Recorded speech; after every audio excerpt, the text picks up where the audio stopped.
Good afternoon, everybody, and welcome to another very special live stream. I seem to be saying that very often at the moment, but it's very much true. Lorehounds rejoice. We have got a special 2-hour live stream for you guys today, focusing on some of your burning questions, as well as giving you a sprinkling of a surprise a little bit later on as well about something that's happening next week. So this is part of our month of celebrations, which is in turn part of our year of celebrations to celebrate our 20th anniversary. So there's plenty of things that we'll be getting up to over the next couple of months and the next months leading on from that. This week it's a mini games week, so get pest controlling, castle warsing, stealing creation to your heart's content with double currency rewards across every mini game this week. Gilly Willikers will also be giving you a free clue scroll this week to get you treasure trailing, and the Grand Party Portal in Lumbridge Crater this week will take you to anywhere the game's necklace will take you. So get mini gaming, get celebrating, grab your mates, enjoy a few games this week. But enough about that. Let's talk lore. And I've got some very special guests with me today. This is part one of 2 parts of this live stream. But I'm going to introduce my guests for part one, and we have some big hitters.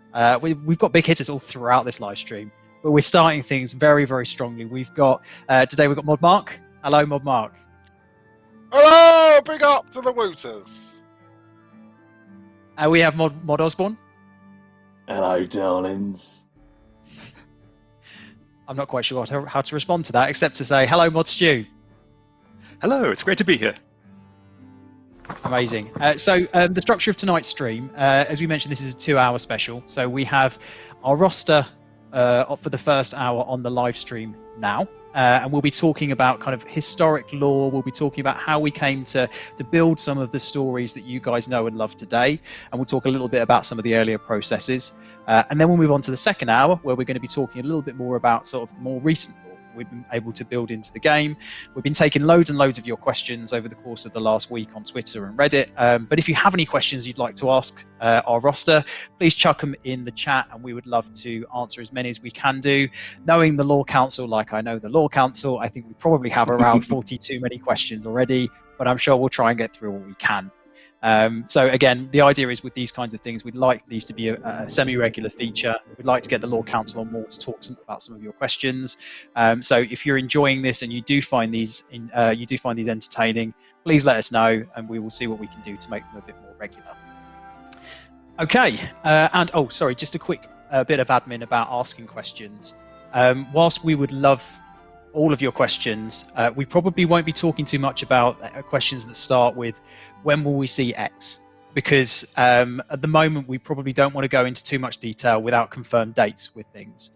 So what we would like to do rather is talk more about the process, talk more about some of the stories that we've been able to build, and also talk about some of the questions for things that perhaps don't have a date attached to them. So we'll be trying to steer away from some of those. If you want to get it asked, ask them in a different form to them. But anyway, let's get on with some questions, shall we? In fact, no, before we do that, I want to ask, because obviously there will be some people on the live stream who are coming in fresh. They might not know some of you guys. Give us a 20-second quick introduction to yourselves. I'll start with Mark, because we did this a couple of weeks ago. You can just recycle the same stuff you said last time if you want to. I'm never good at recycling, sorry. But I will say, hello, I'm Mod Mark. Started the company, I didn't start the company. Started the company. In 2003. I'd played RuneScape for a little bit before then. Was lead designer, moved on to being a design director, now a creative director. I guess I can describe myself as a vision holder for the RuneScape universe, someone that likes to get involved in everything I possibly can, trying to do new shiny things right now with RuneScape. That's me. Amazing. I wasn't timing. That was probably slightly over 20, but I'll let you off. Mod Osborne. I'd probably describe myself as the RuneScape hat stand. I started with the editorial hat one, and then worked with Mod Mark to start developing stories on that hat went. And then when Mod Mark kind of shed his skin, it became me. So put on the Mod Mark hat, a lot of the lead design gumph, determining the stories that we tell and the updates that we do. And now I've got the design hat as well, which is like managing a design team. It's all of the designers that you see are down to me. Amazing. I'm just picturing you kind of emerging like a chrysalis out of From the the mod Mark Cooper. yeah, It's like, which is a wonderful mental image. And if somebody can turn that into a piece of art, I will be very grateful on the live stream. Mod Stu, how about you? Little introduction to yourself. Certainly. So I'm a senior content developer. I have worked at JK since 2006, so nearly 15 years now. Mod Liam, who was on the Leeds Q&A, he was on the same team as me on MechScape, which was a science fiction MMORPG using the RuneScape engine. That's where I started working for the first 6 years, and that's on Untitled Dawn. And then I moved to the RuneScape team in 2012. So I'm a relative lightweight compared to these two when it comes to RuneScape, but in order to try and catch up in the meantime, I've made a few quests. I've maxed and comped a couple of accounts, quite interesting tutorials. That's me. Stu, if you're a lightweight, I dread to think what I am, because you are a stalwart of the game, and you're doing a lot of interesting work right now. As you're talking about tutorials and sort of new player experience, that kind of thing, you're doing a lot of interesting, exciting things. And we are going to get this tutorial streams back at some point. I know we kind of fell off a little bit towards the end of last year, but they were really interesting, and we'd love to be able to sort of bring them back to you guys at some point in the near future. we were just talking about earlier, actually, like one of the first tutorials that Mod Stu worked on, and the first kind of piece of work I looked at for Mod Stu's was the human tutorial for Stellar Dawn, which is probably the darkest piece of writing I've ever come across. Because you played it and your villain would die and would respawn in a cloning unit, which didn't have any life support, so they die again. So in this tutorial, you're continuously putting into a death loop your villain, and that was in the tutorial. So I just want to put in there that a little anecdote. This first piece of Stu writing was the darkest tutorial I've ever come across in a video game. That sounds so close to being something that Raven would come up with. I don't I'm give him that shocked. credit. I feel like shocked. I feel like Zanuck is caught in a death loop in RuneScape. I feel like every time you feel like you want to kill someone off, we're like, oh, should we find a way to bring Zanuck back in some way or another, just to bump her off again and upset Mudmark? Yes. Yeah, you're not wrong. There are some questions. There are some questions that we might touch on, the likes of death loops, Zanuck, people that we wish we'd killed earlier on in the RuneScape lore. We might come on to those in a little bit, but let's start with some player questions, shall we? Let's get the ball rolling. So we've been collecting some questions from players over the course of the last week or so. Some of the staff's Twitter accounts, we've been sort of crowdsourcing your questions. If you've got any, chuck them in the chat. We'll see what we can do to get them on our list if they're good enough. Okay, so we're going to start with a question from Triple tonight. So what do you think, what is your biggest inspiration for lore been? Specifically things like real world movies, book series, any kinds of cultural media, I suspect. I'll pass, Osborne, you're nodding. I'm going to pass to you first. Oh, no. What is well, kind of not to do that. Yeah. What would be your kind of inspiration for some of the storylines that we see within RuneScape? Oh gosh, yeah. I mean, we draw on quite a bit, as you can imagine. I think that when it comes to like setting up our universe, certainly in the kind of modern lore, a lot of it has been we look at other episodic storytellers around, or at least I do. And so comic books are a big one. I read a lot of comic books and graphic novels. The idea of kind of how you continue characters, how you shift up a status quo so that there's still, there's something, there's an exciting future for any given storyline, that the characters are continuously in play and things like that. So we do a lot with episodic storytelling, weirdly wrestling as well. Like how, I know, that's it, big little, love a bit of 80s wrestling.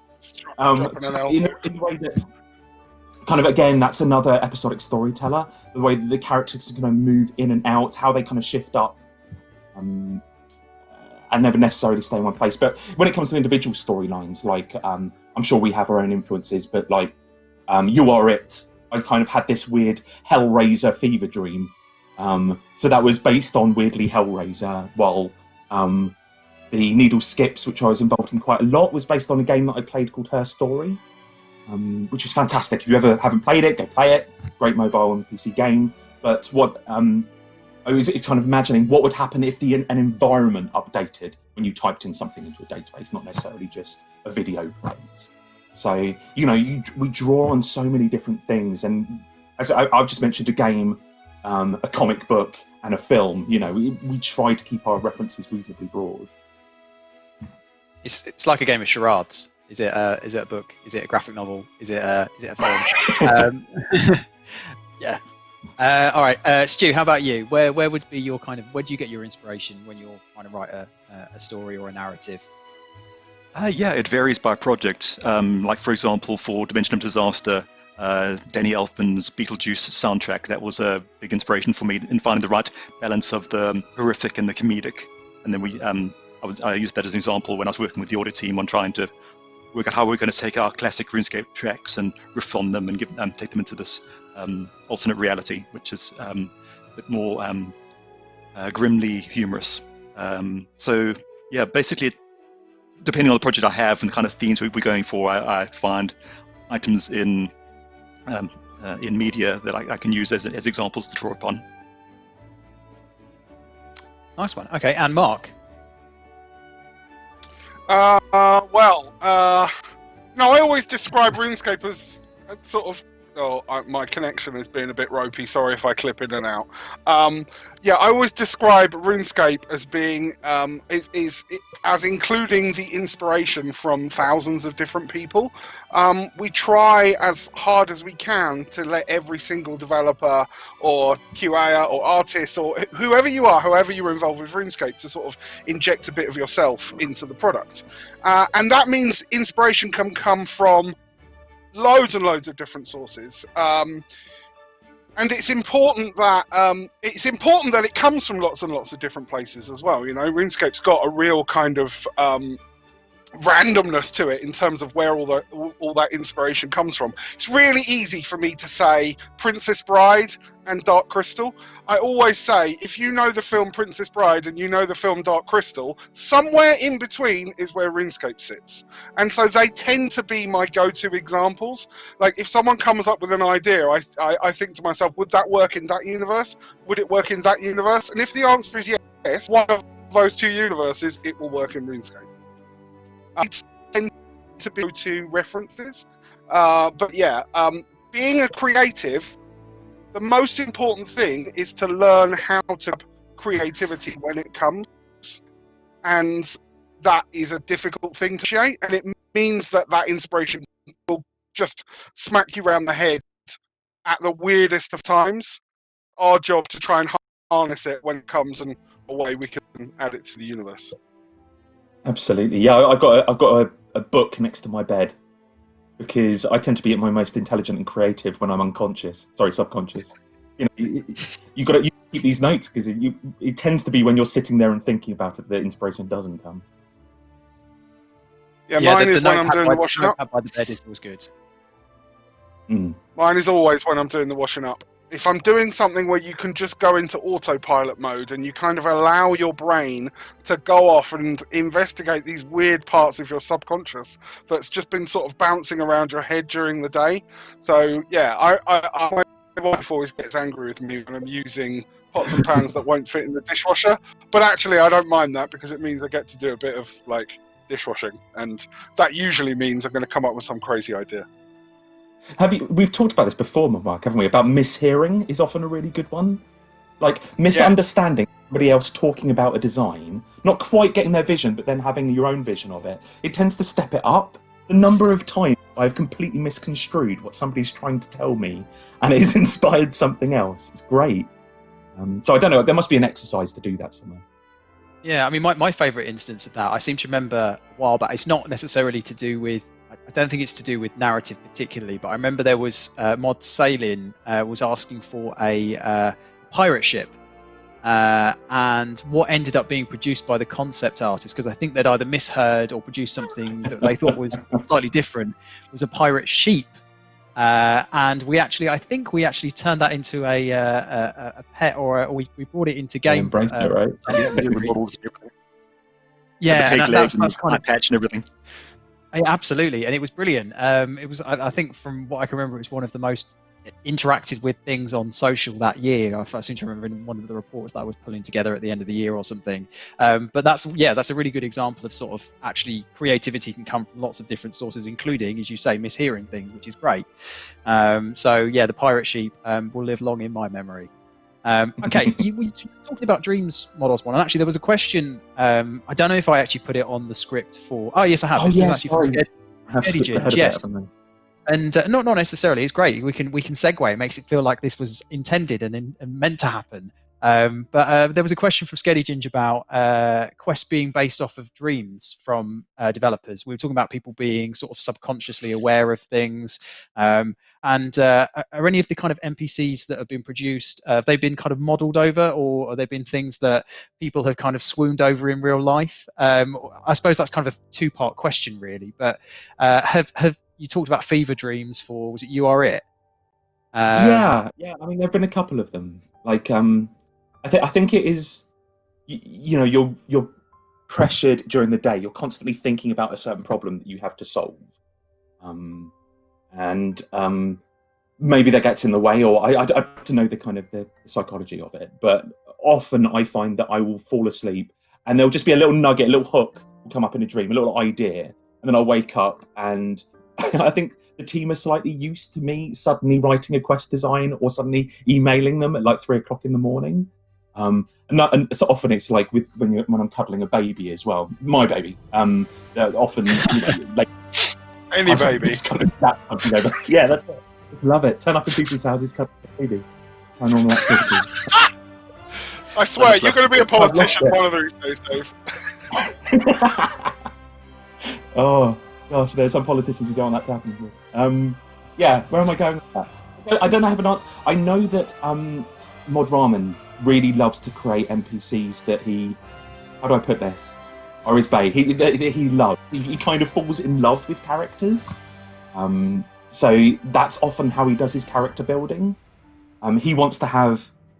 so not necessarily fall in love in a kind of way, more in a kind of that really respect them, that it's somebody that you want to spend time with, that kind of thing. So we all have different ways of creating characters. Ramen just creates people that he would like to spend time with. That's just as viable as any other, I guess. So Merithiel is probably the cleanest example of that. Yeah, and Mod Ramen will actually be on the stream tomorrow, I believe. Really? Combat council. So I can ask Mod Hooley to go into a little bit more excruciating detail about that question. So that's fine.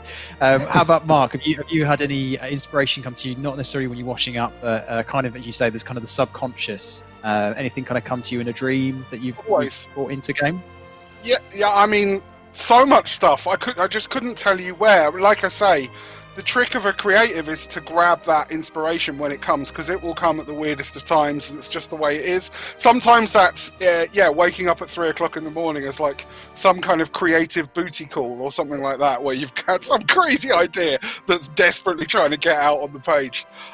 It's a very, very strange thing. But yeah, specifics. So the thing that comes to mind is Gielinor in Harmony, which is the sort of musical / panto / live action RuneScape that we did for the Friday night in the 2018 RuneFest. A lot of that was a dream. A lot of that was me thinking, like imagining RuneScape as a stage production. So a lot of that original idea, that when I sat down that time, Dave, with you, when we were talking about all the different ideas that might work, that was a dream I'd had the night before when we were sat down in the canteen, was like, do you think this would work? So yeah, that was very much like a dream that I had, and I realised I was probably the only person in the world that could actually make that dream a reality, and that's what we ended up doing. More often than not, it's rubbish. It's the problem. Like, I remember coming up with a skill contest whereby you're climbing a pyramid, and each layer is like it was a way of getting like a King of the Hill kind of experience. Tried to make skilling exciting. If you're skilling on one tier, then move up to the next, and then move up to the next until somebody's right at the top and they've won the contest. We were trying to come up with what it would look like, and that came to me in a dream. And then I write it to everybody at 3 o'clock, and then I look at the email the next morning. I just had to retract the email. It was just awful. It barely made any sense. So we've talked about waifus and we've had the phrase creative booty call, and we're only 20 minutes in, so I'm excited to see what the next hour and 3/4 has for us, really. Stu, how about you? Any dreams that have I mean, Barry, were you part of Song from the Depths? Were you involved in that process? I seem to remember. No, I wasn't involved in that one. That was more Moderating. I haven't had any in terms of affected by dreams. I mean, I do try to draw upon personal experiences and kind of write what you know. Like, for example, a lot of Death of Chivalry came around from having to deal with my father's death at the time, and a friend of mine who had a life-threatening illness and trying to deal with the fact that she had 50 chance of dying every day and stuff. So wrestling with death and mourning at the time, kind of grim, but that kind of was something I funneled in there. More on the point of swooning, though, on a bit of a lighter note, I do know that, for example, the design of Zamorak was based to some extent on Tim Curry's Satan in the movie Legend. So that's a very revealing outfit and so forth, and very debonair. Yeah, we had to keep on dialing down the nipples and the abs. Yes, indeed. And also, a more recent one was Karos. It was important to try and find someone that would be very attractive and put a lot of work into establishing his masculinity. And I think one of the touchstones was for it again was a Satan one, was the character Lucifer from that TV series. I think that he was a kind of a touchstone for what the character would look and sound like. Well, I mean, I think we talk a lot about sort of positive experiences causing some real kind of inspiration for things, but we have to consider that there are some really negative experiences that happen in real life, and we have to kind of being able to channel those and to be able to produce what is actually really kind of emotive and really powerful narratives is really important too.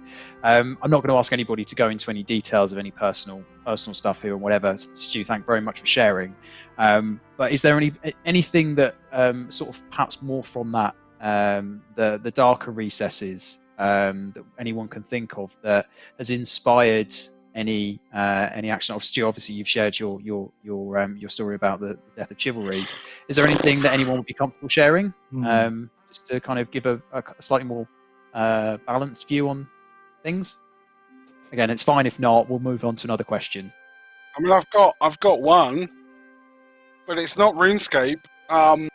We're always talking about new ideas, new concepts. One of my favourite ideas. It's really interesting, something you said earlier about when you're designing characters that you love, where you're designing characters you want to meet and fall in love with or whatever. That's a very dangerous thing to do creatively, because you're never going to be always in control of what those characters do, particularly in a game like RuneScape. So I would caution people about that. But my reference would be for this crazy game that we were designing a few years ago when survival horror experiences were quite cool, which was this game. We put about 3 or 4 months of early development into it just to sort of play around with it as an idea, and it was this thing called Umbratus, and that came from a very, very dark place that I was in at that point in time, just kind of wrestling around. I wouldn't go as far as to say things like depression, but certainly it was an uncomfortable time in my life, and I was sat in a garden. I was sat on a deck chair. I'd gone to a friend of mine's house just for, I don't know, for a bit of escapism, I guess, and I was sat in their back garden, and they had a sundial in their back garden, and I was fascinated by the concept of a shadow. And because a shadow is seen as quite a negative thing, this idea of this kind of weight that you're carrying around with you that you never get rid of. And there are often a lot of similarities that are drawn creatively between depression and shadows and things like that. And it got me thinking about how you could see a shadow as a form of change, how shadow could be the inspiration for rebirth rather than it be in association with a negative force. So a lot of the creativity around this kind of universe that I created was around this massive structure in the middle of the world, which was called a gnomon, which is weird word, but anyway. And the idea that this shadow would pass across the world, and where the shadow laid would be the most dangerous, the most painful, the most difficult times. But after the shadow had moved on, there was this concept of rebirth and things changing and powerful energies being left behind that as a player you would kind of cultivate and harvest in order to grow and take yourself to the next level. And that is very much like, I wonder if a shadow could be the influence of a positive change. And yeah, that would be my reference. It sounds like something from Joyce. He uses like you use the word gnomon or gnomon or whatever it's called. He uses that quite a lot in his texts and whatnot. So yeah, that sounds very James Joycean, if that's a word. How about you, Osborne? Anything sort of on that note at all, or should we move on? No, I've just been trying to dredge up something, but it seems like I can't be serious about myself in any way at all. Can't do any kind of introspection. To credit to these guys. Okay, we've got. From your sorry, you go, Stu. From the Salt in the Wound quest, there was this part at the end where this woman who was originally captured by Mother Malum as a very little girl and was used as her host, and then you wrench her free from that, and then she's a very old person, and she's only just become aware of that life that's past her, and you have this option to talk her through those final moments, or to actually reveal the information to her, that horror of her entire life passing before her eyes and her going blind and things. So that was one of those points in RuneScape I thought, wow, this game can be incredibly dark. Yes. For me, that at all, I remember going through. I think is it Soulsbane?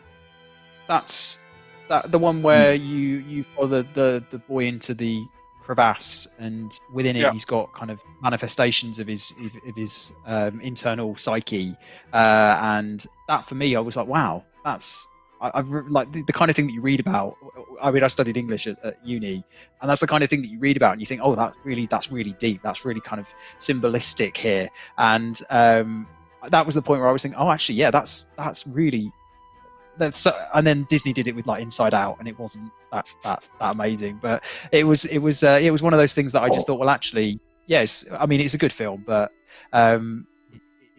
it made me feel like this is the real deal. This is something that really takes story really seriously, and it's kind of always stuck with me after I completed that quest. Okay, well, let's move away from the deepness for a second. Let's go something to perhaps a little more light-hearted. What kind of stories do you guys like telling most? So I've got a few examples of the stories from Fen. So things like personal stories or big save the world stories about other species or time periods, comedy, tragedy, etc., etc. What would you say is your kind of what's your kind of raison d'etre, for that's another French phrase, for questing? Stu, I'll go to you first on this one. What would be your kind of favourite stories to tell? Well, I'll tell whatever story I can get, but I think I have a particular fondness for the smaller, more personal stories. So, for example, Owen's character development in Death of Chivalry, or getting to finish Garl Zox's arc in the Brink of Extinction. Having a character in the game that you have a chance to walk along with and see them develop, and more of an arc. So it's more of a smaller, more personal thing than the grand epic stuff. If I can get it, but as I say, I'll take anything I can get. How about you, Dave? I keep banging the drum for, it's quite hard to describe, but almost kind of scenario-driven quests. As in, I start out with, like, wouldn't it be fun to kind of explore that kind of gameplay? So, like, World Wakes was, what would it be like to be besieged by the world? You know, that was basically that kind of situation, the scenario that was around that. It was kind of, what about being in a cursed clue scroll?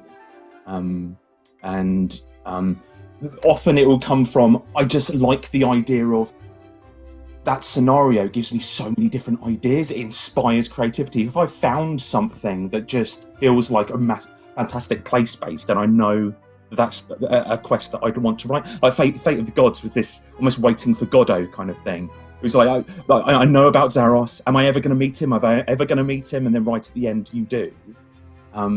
and doing that all over an odyssey, like a journey through RuneScape. We worked on that with Mod Rowley. So generally, it's more a case of I get really attracted to like really nice kind of original play areas when it comes to questing. If that makes any sense at all. Oh, absolutely. What I was going to say was there's significantly less dustbins in Fate of the Gods, than there are in Waiting for Godot. But no, I completely get it. That's a really interesting way of thinking about it. Actually, I hadn't really considered that, so that's really cool. Mark, how about you? Right. How am I going to give this as a short answer? So I'm a storyteller. That's what I do. Outside of Jagex, I am a traditional storyteller. I like meeting people around open fires and telling stories. It's a big part of British culture, and it's a big part of who I am and what I do. So for me, the answer to the question is when you get to put your own twist on things. As a performer, as an actor, if I have a script, you think about the way you're going to play that character, which words you're going to pick out. Even though you're reading a script, you can put your own twist on it. As a storyteller around a campfire, you can take somebody else's story and put a different twist on it, emphasize certain meanings, add characters, take characters away. As long as the guts of the story is still there, it's the same. And actually, one of the things that attracted me to RuneScape in the first place, like as a player, even way before I'd even thought about working for RuneScape as a job, was the fact that they would take stories and put a twist on that story. The fact that you have this kind of comfort of understanding where you think a story is going to go, and then the developer, the company puts a twist on it. It goes in a place you didn't expect it to go. So my favorite experience as a storyteller is when somebody takes one of my stories that I have told around a campfire and twists it and changes it, and I hear that story back like 10 years later. That is an amazing thing. And that is the same feeling I get when a player is talking about one of their crazy conspiracy theories on a forum, where they take characters that we have created in the game and they come up with new, like, oh, it must mean this, it must mean that. You know, that is the same thing. It's about someone taking a story, putting a twist on it, and putting it back out there. So that is my answer to your question. And I think that's a great answer, Matt. I think what that really shows is that you can get inspiration from anywhere, and lots of people like telling lots of different kinds of stories. We've got 3 massively different answers there, and hopefully what that shows really is within the world of Gielinor and the world of the game that we know is 20 years old, there is a phenomenal amount of different types of stories and narrative in there, and ways of people approaching things and trying to experiment and doing different things. And I think that's really exciting and really interesting. And I don't know quite if there are that many other games out there that would have that kind of level of depth and vitality and I suppose variety of the stories that are being told. That's quite an illuminating question, actually. Honestly, I think that Modmark is right. That we and you were right in that we're so lucky that we work for a game that has become successful based on storytelling. We take it so seriously, and so such an amount of its development time and its world dedicated to questing and adventures for the player, because that's kind of rare. It really is rare, and I'd never take that for granted that we have a player base who are willing for 2 hours to switch mode from their training to dedicate to, you know, Bird Rock Ramble and all this. So thank you so much. You know, I never would have. Yeah, I've got another part of an answer for you here, and this is what happens when you develop a game with a massive community. The stories that are really cool to be told are the stories that demand to be told. When you've come up with an idea for a character with a throwaway line or something that the community really gravitate to, really get behind, like sometimes it's origin stories. When we introduce boss monsters and players want an origin story, that boss monster becomes so important to the fabric of the game world that it has to have a story to attach that is attached to it. Those stories, the stories that demand to be told, like because you've got the baying hounds at the door going, why haven't I got a story about, I don't know, origin of Armadillo or whatever, you know, those kind of things where they just demand to be told in some way or another. I wasn't paid by Crowther to say that, but there we go. It's an example of a story that is just demanding to be told. Rite of passage. Okay, let's move on to another question, shall we? Let's move on to another player question. Kebab Thief asks, it's a great name, by the way. When you came up with languages in game, what were your inspirations for them? So Goblin, Dragonkin, I know that we've got the Menophyte language as well. What are the inspirations for languages in game? Osborne, I'm going to go to you first because I know that when we were talking about Elfish or Elven, we obviously focus quite heavily on the Welsh language for that. Is there any other examples of kind of languages where we've taken bits from inspiration from elsewhere? That's a very good question. I'm going to steal kind of a little bit from Mod Raven, I think, here. So a good example would be Dragonkin, which when we created One of Kind, we knew that we wanted to try the building of a lexicon. Like the part of the quest is understanding the language and starting to build it together. So actually we came up with the syntax of Dragonkin based on actually that would work as a puzzle. Like you could rip out bits and it would make only bare sense, but once you drop in the verb there, then it makes sense. That kind of thing. So, for example, Dragonkin was almost reverse engineered from the puzzle it came from. I really want to hear what Mod Stu has to say about the Tsar, to be honest, because he could go on at length about the Tsar. I'm rubbish at this bit. Over to you, Stu. Well, honestly, where it comes to the Tsar, it was something that I inherited. Other developers before me had put a lot of work into defining the language for them, and that they have a base 12 numeric system because of the number of hands they have, number of fingers on those hands. So, yeah, I just kind of have to keep reminding people how to pronounce Tsar and come up with new names for things based on the old naming conventions. So just carrying on the torch for that one. But yeah, it is very intricate and very unique to RuneScape, and I really enjoyed getting to develop that story further. Anything to add, Mark? Any inspiration for languages that you're aware of? Most of the time, languages are created because we either need to make a puzzle or we need to create some flavour for the characters. That's the honest answer. I know that the Tsar counting system was inspired by Nordic numeration system. There's this really lovely little single character design where you have little kind of various different threads coming off a central point, and that you basically have one character which is used for all counting, and that is what inspired the Tsar counting symbology. That's about as much as I could say on that, really. I mean, there's so many different languages in the game. One of my favourites is like in the Penguin Quest, the first part of the Penguin Quest, where you realise the penguins are talking to each other in sign language, and you have to work that out. That whole thing exists because we wanted to have a puzzle, that part of the quest.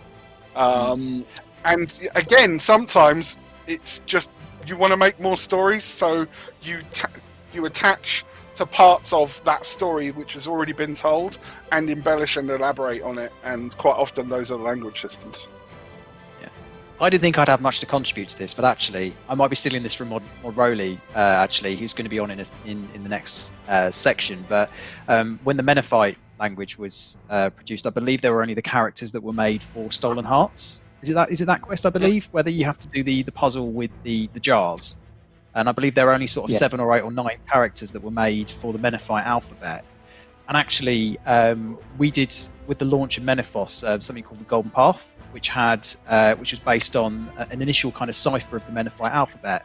We actually ended up producing the rest of the alphabet to go along with the Golden Path campaign and the Golden Path initiative that we were doing. So I kind of got to, I suppose, it's going to be overstating it massively, but I got to help bring a language into the game, which was or part of a language, I suppose, into the game, which was actually really exciting. So I was quite impressed with that, and obviously part of, if you've ever done the Golden Path, check out the wiki if you don't know what I'm talking about. There is part of it where you do need to learn the alphabet, and you need to learn the cipher in order to kind of kickstart it. Nice. Okay. Well, that was a good question. I like that question. We were talking about penguins, and Lewis Brock asked, why penguins? Mark, that might be one for you.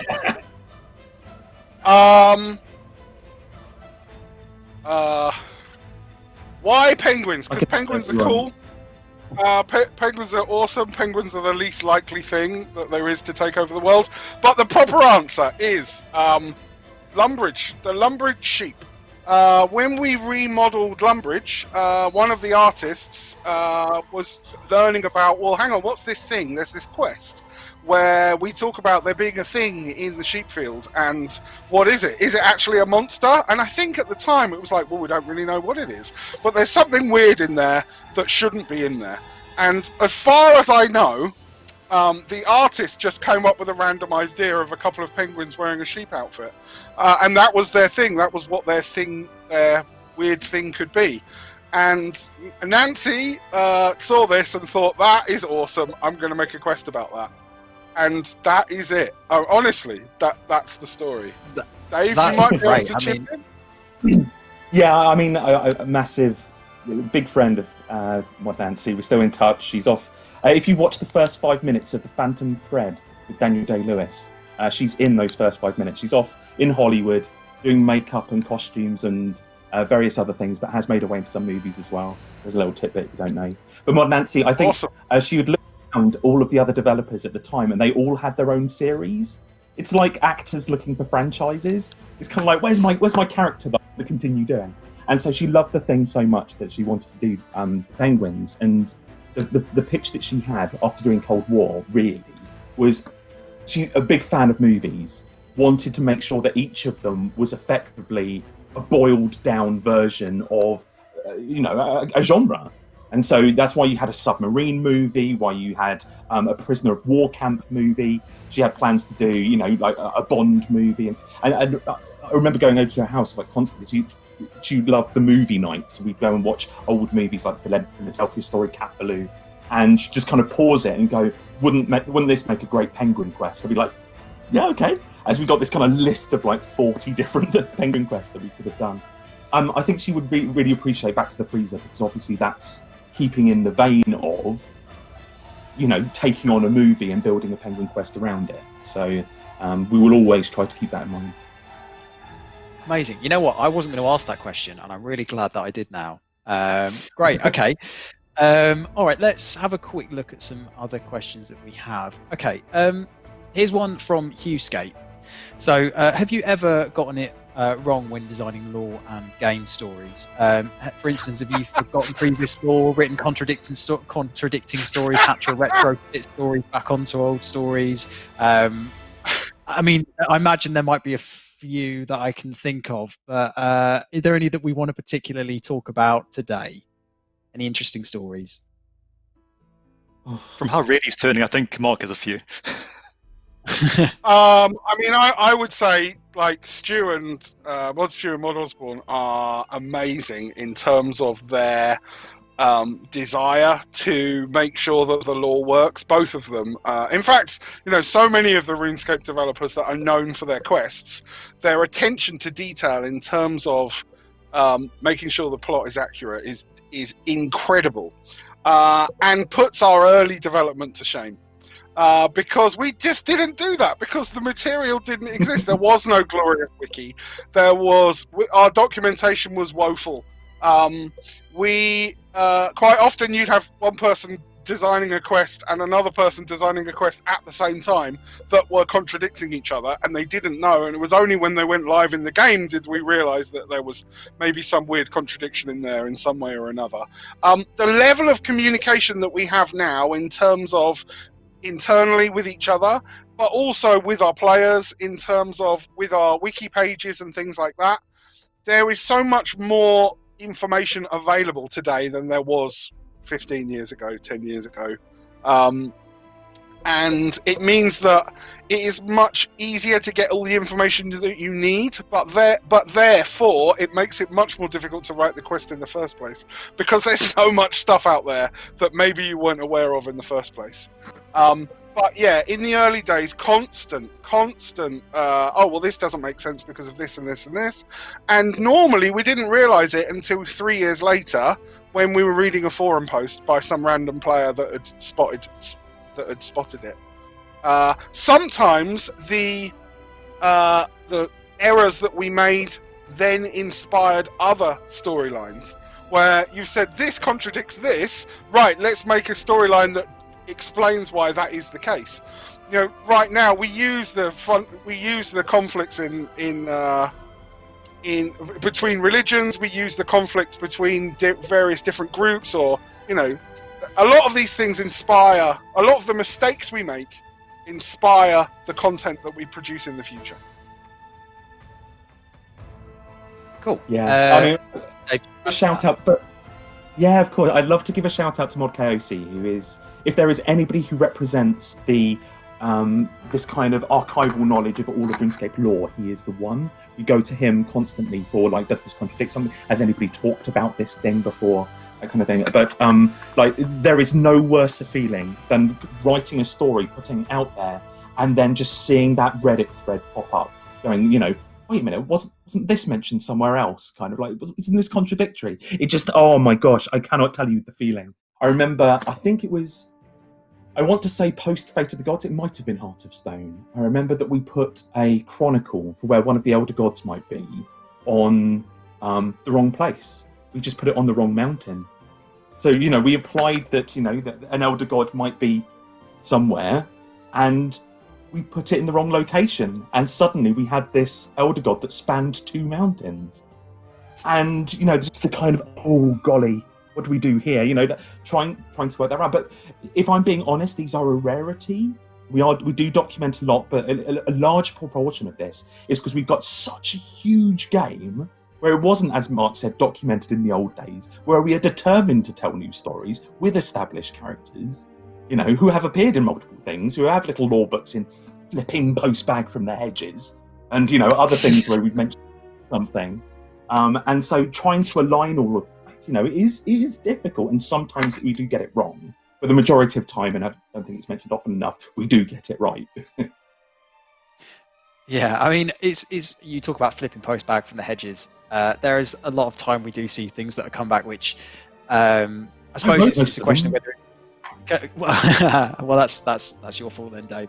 Yeah, exactly. Do we class them as kind of canonical? Is it something that we would post back from the hedge? If it's because there tends to be a distinction between lore that happens obviously in game and everything that happens sort of outside of the game. Do we determine that's kind of post bags from the hedge that they are canonical? It's such a dangerous word, canonical. When we wrote them, we always saw them as little kind of enrichment things for the game. They're just fun. They just take a little character and do something fun with them. Whether or not they were true, they were always had kind of dodgy narrators and things like that. But same as the novels, we do like to use them as much as we can. So if we can pilfer from them and bring them into the game and use them, then we will. But the good rule of thumb is that the game is your kind of Holy Bible, or whatever you want to call it. Cool. That cool. Cool. I realise we've not gone to Stu on that one, but I do have a question which I'm going to ask Stu first. I'm just conscious that we're running a little bit short of time, and there are a couple of things that I wanted to ask you guys. So Rubik asks, how did the concept of signature heroes come about? And Stu, I'm going to go straight over to you with that one, because we've talked about Sorrowing a couple of times already. In terms of the actual concept of signature heroes as a whole, how did that come into being, and what was the process in terms of building out those characters, and what kind of quests and stories they'd be involved in? Well, to be honest, that's going to go back to Mark and Osborne again, because I wasn't around at that time. It was Mod John A who took care of the development for it, but I don't believe it came down largely from a marketing consideration. If you want to continue on that, Mark? Yeah, I can answer that one, and I'll do so quickly. When we talked about RuneScape 2 players, we talked about iconic characters. The things that always came to the top of the pile were boss monsters. Boss monsters were the things that players wanted to know more about. But from a marketing perspective, if you're selling an MMO, what you're trying to do is create artwork where a player can project themselves onto that piece of art. You're creating a universe where you're saying, you could be this character, you could be this character. So what we wanted to do was create more iconic characters that were human, that were young, that were low level, that a player could relate to more. And that was why we created the signature heroes. There are various different sort of roles that those signature heroes represent, but we created them primarily because we wanted more artwork that our players could relate to. And unfortunately, it did, well, in my opinion, it didn't work particularly well. Maybe it was forced on them. Maybe it wasn't the kind of characters that worked. They were incredibly well written, but for one reason or another, the players didn't quite gravitate behind them in the way we wanted them to. You could argue and say that talented writers who are given the opportunity to expand their storylines through quest lines that players can interact with, then those characters can really mean something. There's a reason why the Raptor and Ariane and Owen and Ozan kind of have got more popular over the years, and that, I think, is because players can actually go questing with them and can actually build up a relationship with them. Yeah, the way I see it is that we built them to be somebody that you can relate to, but the problem with that is that's really hit and miss. Like, if I relate to this person or not, it's going to be different for every person, and it's there's alchemical stuff that goes on in there about whether or not you relate to them. Actually, the best signatures, the ones that have really stuck, have got a story, are treated like normal characters, are those that have a storyline that I want to progress further on with. Death of Chivalry was really good and made me want to find out what happened to Sir Owen and his corruption, his relationship with the Centaurs. So we want more of that. The Raptor, the mystery behind the Raptor. Or more of that. So yeah, it's more about, they've become more characters than, this Pokemon style rival or ally you kind of play through the game with. Yeah, I mean, I would say we have explored, whilst to say that they were obviously kind of released all at a very similar time and kind of then built out with some initial quests, sort of thinking about them. We do have, they have progressed their stories in most cases, like the likes of the Ozan and Arianes of this world have had kind of follow-on quests, and I think actually almost because they're not treated as signature heroes anymore. They're more just, as you say, characters. They are perhaps a little bit more taken off of that pedestal, so that they are a bit more perhaps relatable than perhaps they were originally. It's an interesting concept. As I say, I kind of came in 2014, so I think actually One of a Kind might have been released when I was there, but I do remember Heart of Stone being one of the first quests that I was kind of around for, and it ended up being that I know that there are a lot of players that were like, it feels like we're kind of shoehorning these characters into roles that perhaps they weren't meant to fulfill. So yeah, as you say, the writers can do a fantastic job with things, but if it's a bit of a non-starter to begin with, or they're putting things in the wrong holes, then it's never going to work, is it? Well, I genuinely think some of the signature quests, if you take them standalone and away from any marketing initiatives, some of the best quests we produced. Diamond in the Rough and Stone Hearts are great. Death of Chivalry is really good, I think. The Ariane quests are really good. Song from the Depths as well. I think that once we dislocate it from what we were trying to do, then great, let's tell some more stories with them. I'm hoping... No, sorry, I'm not hoping. I'm trying to find the right word. I think this year we may see them continue, and that's a great thing. Interesting. Please. Yeah. Okay. On that note, I'm going to ask you sounded one like a confirmed release date to me. Like, that's dangerous.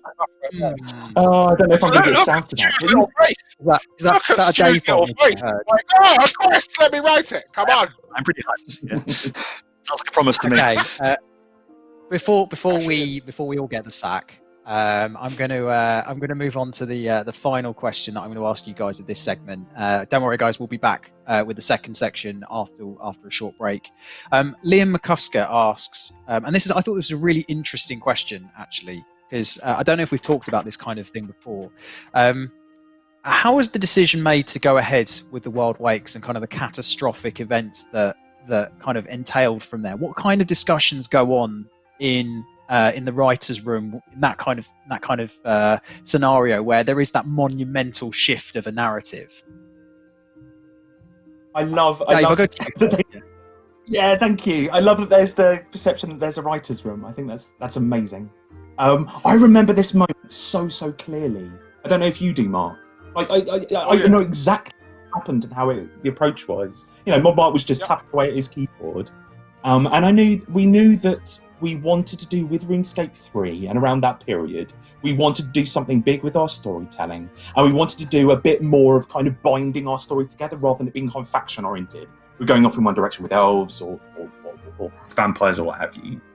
And so, you know, I had this pitch and I just do what I do, which is I'm so excited about something. I need to go talk to somebody immediately. So I went to talk to Modmar, whose initial reaction was, I don't know, I'd love to hear him, was a mixture of excitement, fear, and a little bit of disbelief. Like, really? Is that going to work? Is anybody going to like that? Who are you killing? Oh my God.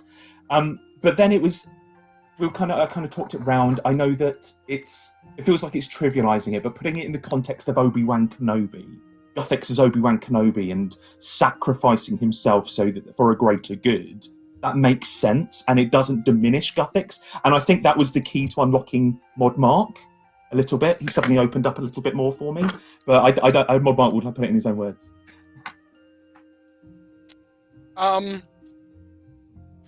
Well, yeah. I mean, I think there's a part of me that's thinking, like, that was a moment in time there where I was beginning to move away from running the day-to-day kind of management of the RuneScape team. Dave was coming in and doing a lot more.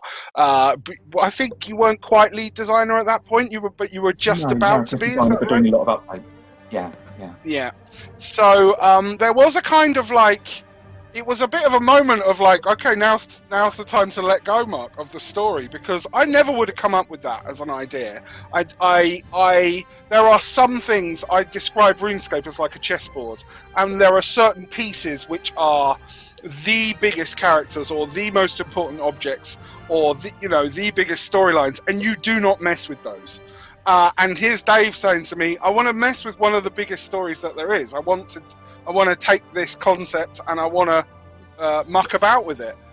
There's a moment in the quest where, and this is going to sound unnecessarily emotional, but there's a moment in the quest where Guthix demands that the world forgets him. And that was how I felt about that piece of content. It was like, okay, now we've got a new age of RuneScape. We're going into RS3. We're doing new things. We're doing new things with the engine, with the sounds, with the graphics. We're doing new things with the development team. We're doing new things with how we want to do things. And real life and RuneScape mimic each other very, very well. And that moment of like Guthix saying, it's time to move on. It's time to forget me. That's how I felt about my responsibility in RuneScape, passing it over to Dave. There we go. Emotional answer to quite a simple question of, let's do something really big and make a proper bang. And I had no idea. That's fantastic. No, it's the first time I've said any of that. Yeah, wow. Which makes it risky, and I'm probably drawing a target on myself for people who hate the sixth age. But yeah, there we go. Stu, how about you? I mean, I'm not quite sure where we can go from there, to be honest. But is there being involved in any of the kind of the storylines that you've been involved in? Have there been any kind of decisions where people have been at loggerheads, or there's been something that's really sort of tangible that's happened that people have had a slight disagreement about, or there have been discussions about whether this is the right thing to do? I mean, constantly. Pretty much every update is going to, because we're all very passionate about what we're doing, people will be coming to it with their own desires of how to shape that story. And we'll have core aims established for that project, try and define, well, what are we trying to achieve so that we can align towards it. And it creates very healthy arguments. Argument is not quite the wrong word, conversation.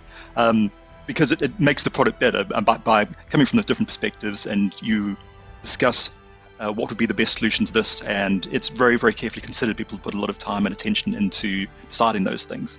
I can't really give you one example because it's pretty much part of the process is to have that kind of dialogue and that collaboration, and that's, I think, what makes our stories as good as they are, is that they have that level of consideration and discussion as they progress. At their heart, a lot of the quests we're telling, we're trying to surprise and delight the players. And so that naturally means that we're surprising and delighting ourselves. the concepts that people come up with, you just weren't expecting to hear them, and I like the way that Dave describes, like, you know, it was such a cool idea. You had to like go and tell someone about it. You have to find a way, and that might be the 3 a.m. like, oh, I've come up with this idea. But those meetings where, you know, like people are passionate about the stories they want to tell, and you have those kind of conflicts of interest, and person who wrote this quest, person who took this storyline, you know, I get angry as a player about a lot of the Dragonkin content, because I had an idea of where that story was going to go, and it went in a completely different direction. And that's really cool, right? And I love that. I love, as a developer, I love the fact that someone has gone in a direction I wasn't intending to go. But yeah, it is frustrating because you're passionate about the things you want to do. So yeah, it's cool. Amazing. And I think that's a really good note to finish on. Surprise and delight, take things in slightly different directions, use inspiration, and give everybody the opportunity to express themselves, and also by doing that, hopefully delighting lots of people out there as well who play our game on a regular basis. Mark, right. Dave, Stu, it's been an absolute joy. The hour has flown by. Thank you very much for coming on today to talk a little bit about lore. It's to say we should be doing more of these kinds of live streams, so I'm going to try and make sure that we do check-ins on this kind of thing more regularly. But I will say thank you very much, guys. I'll let you say goodbye individually because I don't want to just chuck you off like that. So see you later, Dave. Thanks very much. See you later, buddies. Thanks very much, Mark. Cheers for joining us again. Oh no, thank you. Yeah, lovely. Anytime, I'll be back. Give me an excuse to talk about RuneScape. And thank you very much, Stu. Cheers for joining us, and cheers for kind of opening up a little bit as well, because there were a couple of big moments in this stream, I think. Oh, it's been an absolute pleasure. And tune in next time. Thank you very much. We'll be back in about 5 minutes with a new group of hungry JMods to talk to you about some more kind of recent lore that we've been working on, as well as a little bit of a surprise to come in sort of the first part of the live stream. So make sure you're tuning in. We'd love to kind of grab you in another couple of minutes, but we'll be back with Mods Raven, Mods Jack, and also Mod, oh my god, I've completely forgotten people's names. Rowley. Mod Rowley, there we go. We'll be back with those guys in about a couple of minutes. See you in a bit.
Seconds out, round two, everybody. Welcome back. We are back with the 20 Years of Lore live stream. I'm joined this time by three mods who are behemoths, however you want to pronounce it in the world of lore and stories. We have Mod Rowley. Hello. We have Mod Jack. Hi. And we have Mod Raven. Greetings! There we go, and that's how we want to kick things off. Before we do get into some of the stories about, say, lore, a little bit more of a kind of a present day viewpoint, I do have something that I want to just quickly kick off with, really, and it's a little bit of a, I suppose, a little bit of an announcement, really. We did talk about it a little bit in this week's news post. We'll be talking about an upcoming mini quest series to celebrate the 20th. And we're excited to confirm the adventure will begin on Monday, the 25th of January, with a special prologue in a new Once Upon a Time series, and we're going to call this one Foreshadowing. And you know it's going to be good because there is a colon in there as well. And we're going to start off with a series of past pressure with some familiar faces as we go through. And I'm going to sort of quickly just start with a few questions towards me, who's going to be talking about the Once Upon a Time quest, Once Upon a Time Foreshadowing quest, mini quest. Are you able to give us a little bit of an intro to the series, maybe what we can expect come Monday? Yeah, sure. So I'm not sure there is a colon in there, but I do like that as a criteria for determining something that's good or not. So there has been some confusion around this. Once Upon a Time is the name of the series as a whole, so you're equivalent to the Mayaki series and things like that. It's great. On my screen, JD's face is frozen in this rictus grin. It's amazing. I hope everyone can see this. It's so good. Oh, that is beautiful. Look at that. We lost him. I think I prefer this version. I will continue nonetheless. So the name of the series is Once Upon a Time. Once Upon a Time. We shortened that from Once Upon a Time in Gielinor just because of space on the interface. It was overrunning slightly, which is a shame, because it was kind of evoking loads of films like that, like Once Upon a Time in Hollywood, Once Upon a Time in New York, and all of those. And Foreshadowing is the name of part one in this new series. Yes, it is a series of mini quests. There's been a lot of back and forth internally about whether it should be a quest or mini quest series, and I mean, as far as I'm concerned, the difference is negligible. It doesn't really matter. It doesn't change what the content is, other than I think quests have quest journals and maybe are slightly longer. But this is born out of initiatives of the past, like bottle quests and things like that. Plus this strange idea for a quest series that Mod Raven came up with before Christmas, which we may or may want to talk about, but it's kind of evolved from there. So it's not really that anymore. It's just how that's kind of where it originated. And it's turned into something different, something else, a celebration of the last 20 years of questing. Do we have a JD back? Sorry, yes. As you can probably tell, we've hit 5 o'clock, and therefore that is the death knell for my internet. So, sorry, apologies. If I do drop out, please feel free to discuss amongst yourselves. I've got the question doc, so I'll read questions out from the doc if you do. Lovely. Yes, thank you very much. If I do drop out, then please, Jack, you take on the role of question master. It does feel like it's a little bit better now. I hope everybody clip that up, ready for your own amusement and Twitch emote amusement. Thanks very much, Bob Rowley. I could hear all of that. Believe it or not. Okay. Sorry, you go. I've got plenty more, but if you want to ask it as questions or let me barrel on, it's up to you. You know what? I'll tee you up for them. Okay, so RuneScape RS20 is a celebration of the full year. So it's going all the way from January to December. So is this something that we can expect to see kind of developed over that year, or this year even? Well, that certainly is the plan. I very much hope so. So one thing I'm going to be very careful not to say here is how many parts we have planned, because as we well know, plans change. I mean, last year is a prime example of that. We have no idea what might happen this year. But there's a very, very definite story arc that I've kind of planned out, and hopefully we have some idea of what might happen this year. Just to be clear on that, we do have some idea. We don't have no idea at all. But I think Rowley was referring in terms of it wasn't in terms of the plans. I think he meant in terms of the world. Yes, that's true. Last year, the world did not in a play nuclear out how fireball we in June. Yes, certainly we know what we would like to achieve, but whether we get to do so or not is not always in our power. That's great. I mean, I think... No, you carry on. Sorry, I've done that twice now. We have got a little bit of latency, so I apologise if I do seem to jump in on anybody. I promise I'm not being rude. I think it will become clear relatively early in the year as to what the rough shape of the plan might be. I mean, we talked in other sources about kind of exploring the past, present, and future of the game, of stories. And the second part of this series has been designed. I've worked closely with the content dev who will be making it, just so we can kind of line up the story and different aspects of it. And I think, that should give a good indication of where we're looking to go with this. Cool. So let's talk about Monday then. The prologue, the foreshadowing quest, mini quest even. So in terms of what you can provide us with in terms of information, more Rowley, about Monday's mini quest, is there any kind of tidbits of information you can give us? Is there any sort of NPCs that we need to be on the lookout for? This is your forum. Fire away. Yeah, absolutely. So one of the kind of goals I had with this, it is a prologue, is kind of just setting up the entire series. So things like the narrative themes we'll be looking into, and like the characters. So there is the kind of past, present, future of questing. And for that for me, that turned into like telling the player's story. And we were thinking about what if the player wasn't the hero of their own story? What if somebody else was the hero and the player was the villain? Things like this. So we've introduced themes of storytelling, of heroes and villains, past, present, and future.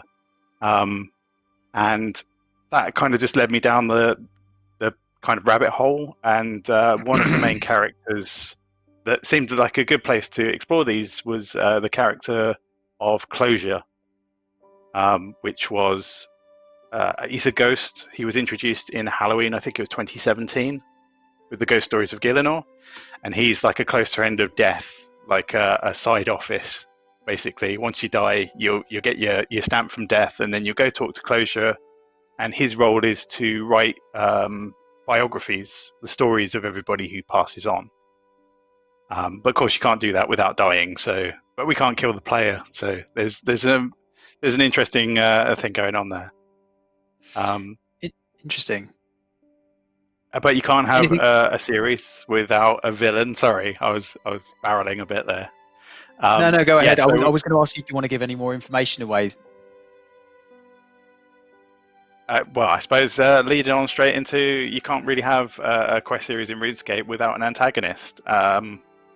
And this is maybe a bit of a weirder choice. It's born of just the design path that this has taken, and all will become clear. But we've gone for the character of Rowley. She was this guy's emissary, which added into the mix the idea of exploring grief, like going back to some of the stuff in the first hour. And you can kind of see that as a mirror with Closure, like bringing some peace, I guess, to the end of proceedings. I think that's all I want to say on that for now. I think you've left a lot of people in chat very, I'm not going to say unsatiated, if that's a word. I think there's a lot of people that will be tuning in on Monday to get and find out a little bit more information, which is fantastic. I do have a couple of questions, just more kind of admin style questions. Is this a free-to-play quest or mini quest? It is not. No, it's a members quest. mini quest. You can see where the confusion comes from with the news posts and such. And is it permanent in game? Oh, absolutely, yeah. Oh, actually, on that point, because there's been a lot of back and forth on whether it should be a mini quest or quest. This is partly my doing. I was unsure, at least initially, if it really qualified as a quest, because a quest has a certain weight of expectation with players, and this being a bottle quest and probably one of very few of those that I'd made, it was more a lack of confidence myself going in, but also other people are going to be picking up the torch as the year goes on, and it's putting a burden of weight on them. I fully expect on day of release there'll be a fair amount of lore players in the community saying this should have been a quest, and like I'm quite happy to just do that extra work and make it a quest. And we've been thinking this might be something we do for each individual piece, or we just create a quest as a whole for all of the pieces once they're completed and done, because this is akin to something like Recipe for Disaster, and this first part would be akin to releasing, say, one of those subquests as a quest in its own right, which didn't feel right at the time, but maybe in retrospect, as the year progresses, it will make more sense to do that. So just don't get hung up on the labeling is my thought. Like, going to this, hopefully it will deliver. We'll see. And no requirements at all, so you can hop in and jump in whenever you want. Yep, it's a fresh beginning, so no requirements. Awesome. There's been an important comment in the chat, JD, which is that you're not qualified to be in our bald JMods meeting. Oh, you know what? I'm getting there. I'm 30 next year. And have you got a tiny bit of thinning on the back, and you're really freaking out? Well, I mean, if you saw me when I started 7 years ago now, nearly, I had significantly more hair than I do now. The only reason it looks better now is because I haven't cut my hair in about two months because of lockdown. So still looks pretty good. Don't worry. But thank you. I'm not bald. I've just shaved. That's all. Receding, but I resent. I'm not bald. I just misplaced my hair. All right, enough of the hair chat. Let's get on to the fun stuff. So just to confirm, the Once Upon a Time Foreshadowing goes live on Monday, and there will be no requirements to join it, and it will be setting up the series that will be told over the course of the anniversary year. So that's all cool.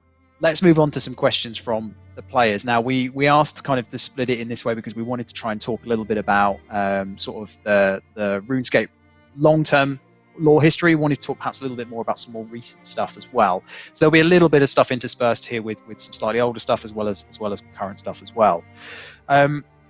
So I'm going to start off with a couple of questions around. I'm going to ask a question from Yold Arts to kick off with, because it's quite a nice little opener, I think, for everybody. So they say, recently I've gotten back into RuneScape and restarted all of the quests, which is a really great way of kind of getting your understanding for the game if you come back after a long time away. And their question is this: so how much of the older quest line stories, lore, or influence, and how much they influence the newer stories and quest lines? Are there stories from older RuneScape that you want to develop more, but you haven't been able to for some reason? We talked about sort of retrofitting stories in the previous hour, but is there anything that you would any kind of inspiration or considerations that you have to take into account with the older quest stories when you're sort of building out these new narratives? I'll start with you, Jack first. Yeah, I would say to the specific part, like, how much do older stories influence newer stories? I'd say very much so. And that we're almost in it's almost like we're in a third phase of RuneScape storytelling, where the early RuneScape was very much like, as they alluded to in the previous hour when talking about the Penguin quests, and different developers had their own thing, and they just sort of were jumping in and telling stories without really connecting to each other. And then the sixth age storyline came along, and as Mark said, sort of kicked off a new era of storytelling where they were going to do something bold and fresh. And I feel like we're almost now in a third phase where we're recognizing that RuneScape is a 20-year-old IP. It does have, established characters, established storylines, and that our responsibility as storytellers isn't to just do whatever we feel like. RuneScape is not a playground for us to tell our own original characters in. It's much more like, the players that play our game want to see those stories finished. They want to see those characters get the development that they implied was going to happen. So I would say very much so. I'd say it's our primary consideration is older content, existing characters, taking them forward, and either continuing or finishing or starting new stories with those characters. It's hugely important, and that we would. It's an act of careful consideration for us to introduce something new to the game, is what I would say. Not that we shouldn't do it, but that we shouldn't just do it blindly for no reason. Okay, interesting. Raven, do you have anything to add to that? No, not really. We go through quite lengths and hefty arguments whenever we introduce new content, particularly lore-heavy stuff, because we want, like Jack said, we want to make sure that it all fits and works, and we dredge up as much of the backstory as we can. We use things like the wiki and whatnot, but we also utilize whatever devs we have that might maybe still be around from that time to just check. There are comparatively few these days, but yeah, no, we make the effort that we can. But on the subject of any stories that we would like to continue, it doesn't necessarily work like that. One of the things that we're trying to do is we're trying to tell a big cohesive story. So rather than telling, I'd like to pull this plot thread from the past, what we do is we go, okay, we need to tell this story that brings the whole game together. What plot threads work alongside that? What is part of that story? How will that advance? So it's less of the what would we like to do and what is the right story to tell. Bit of a subtle difference. Yeah, that's absolutely true. Rowley, is there anything you'd like to add to that at all? I'll come back to what Raven said in a second, but is there anything you'd like to add just before I jump back to him? No, I don't think so. I think those guys have covered it. No, I mean, what I was just going to say was it kind of ties in nicely to there are a few questions actually about tying lore and stories into kind of wider parts of the game, and it feels like that's obviously that is a conscious decision on our part, and it feels a little bit like the way that we're approaching what you were talking about with how can we tell the right stories and get the right tidbits of information into, say, a quest that we're releasing that sort of ties everything together, is also how we would approach other content in terms of adding story to that content as well. So I know we've talked about it in a couple of previous live streams, but are you able to perhaps elaborate on our kind of ambitions with lore and being able to bring it into kind of wider aspects of the game? Yeah, I think there was I'm sorry, go ahead. I mean, one of the things that we're trying to do, and I think we've said it multiple times, is just to make sure that RuneScape has a cohesive story, which means trying to bring as much of, that was supposed to be as many of, and then my brain changed it, as many of the updates planned for the year into a single storyline, so that everyone gets kind of pulled along by this storyline. Everyone feels that the game is evolving and changing, and that we're seeing the world and the game develop. And we're trying to do that with everything, rather than just... So what we'd do previously is we'd have individual quest lines that would tell a story. So, like, if you look at the Sliske series that I was heavily involved in, we didn't really do anything outside of the Sliske series along that storyline. We had a bunch of just sort of other things. Whereas what we're trying to do now is, if you look at kind of like Anachronia last year, like everything sort of all tied into a major central storyline. It told into that Carapac, flying off to the island to build his device, that all kind of tied in. And then we've tied in from what happened in Desperate Measures with the whole kind of the device and the shadow anima and all that kind of gubbin. Spoilers if you've not done it. That all ties into Raksha and the boss we released at the end of last year. And so we're going on from there, and we're tying, like, everything we're doing is tying into this big story. that should hopefully be very cool. But it allows us to do more with the story as well, because trying to condense everything into a quest can be quite tricky. Whereas what we're doing now is we're trying to still tell good stories when we do quests, but we're trying to bring in some of the backstory and the setting and the advancements into other content as well. Awesome. Anybody want to add anything to that? Yeah, actually, so it's kind of going back to plugging Once Upon a Time, but one of the other aims that I've tried to create for it is to have it run as a kind of not offshoot, a parallel, a side story to the primary narrative we're looking to tell this year. So it's able to pick up some of the kind of lesser elements of what's going on and explore them in a bit more detail, while also being its own thing. Oh, interesting. The drip dropping of little tidbits of information is intriguing me, and I'm going to need to try that out on Monday when it goes live, and I'm going to be eagerly anticipating all of the different drops that we have over the course of the year for that. Jack, do you want to add anything at all to that?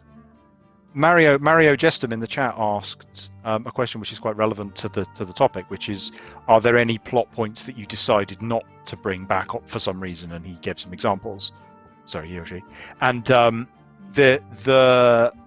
guess to complement what Raven said there, that it's not that we decide that we should or shouldn't address particular plot points, but that we look, when we're planning the storyline for a year or 5 years, we're looking at what are the biggest questions that need answering, or what's the most, what's the storyline, what's the big scale storyline, which is going to be a sentence or just a phrase. So in this case, the biggest unresolved story point right now in RuneScape is the Elder Gods. They're so big, they're such a threat. It seems strange to worry about smaller scale problems while there's this enormous threat there, and that's why the storyline is focusing on them. But then, as we're telling that story, we look for any opportunity we can to bring in other plot threads and tie them in together. So we don't force plot threads in. So we don't go, to use an example they gave, we have to get Robert the Strong resolved this year. We have to get Gnomes resolved this year. Priority is to tell a good story. And if we can find ways to elegantly weave in older plot threads that are unfinished or that just people are interested in, we will. And if we can't, we won't force it. So I don't think there's anything, if something's not particularly interesting to us, it's unlikely that any of us are going to be pushing hard for it. But in the case where content naturally lends itself to a particular inclusion, we'll probably go out of our way to include it where we can. Awesome. Okay, let's move on to another question. James asks, have you ever read a fan theory and thought, damn, that would have been better? Raven has got a little smile on his face, so I'm going to go to Raven first because I feel like that sparked something in him. It was mostly because Jack and I had a conversation about this earlier. There are certain questions that crop up repeatedly in these sort of lore talks, and this is one of them.